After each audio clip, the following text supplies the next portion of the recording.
In today's webcast, I'm just going to introduce myself to you and what my role is and how I support families who have got children with a need in schools.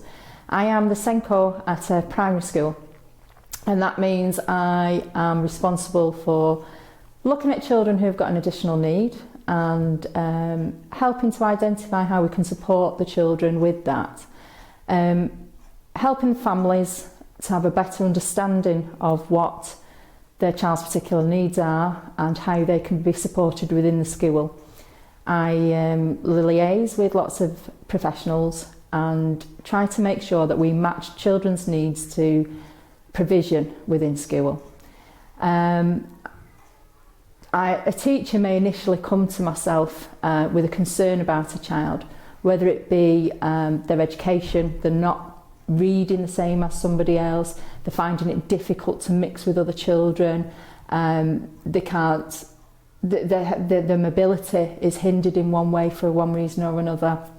They're finding it difficult within class to access the curriculum alongside everybody else. So they'll come with an initial concern for a particular child, and we will have a discussion about what we're going to do. And that might involve us inviting the parents in to have a meeting to go through those concerns. And very often we find that the parents have some similar worries. They will have started to notice that their child isn't doing things the same as their friends are doing. They may have had a preconception about that already and they're worried about it. So I see my role as helping them with that process, helping them to get a deeper understanding of the difficulties their child is having and supporting them to move on with their learning. Part of that process then may be just to give activities in class to do, to suggest strategies that the teachers might like to incorporate, develop interventions for the children and to monitor the progress with their learning. It may require a long-term support, and in which case I might have to do a referral through for speech and language or occupational therapy or other services that will help to identify the need of that child and help us to further identify what support they need within school. We will then come up with a report and have constant meetings between us to discuss how we can develop that child as an individual and make sure that they aren't feeling excluded from the rest of the school. We often talk with the children as well. I do get time to have fun and work with the child as well, and perhaps ask them their opinion on what they need and think is important in school to them.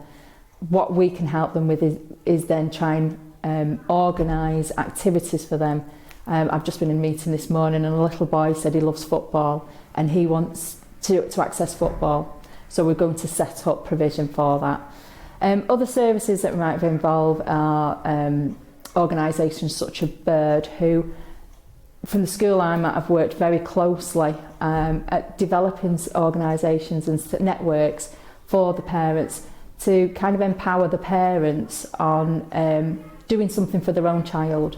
We appreciate as a school that very often parents feel frustrated with the system and because they can't do much themselves, but by working alongside Bird, parents have felt empowered that they are actually doing something to help their child improve by identifying need and giving them particular exercises to do to overcome neurological difficulties that their child might have or physical difficulties. And as SENCO, we encourage that and embrace that service that's out there as well.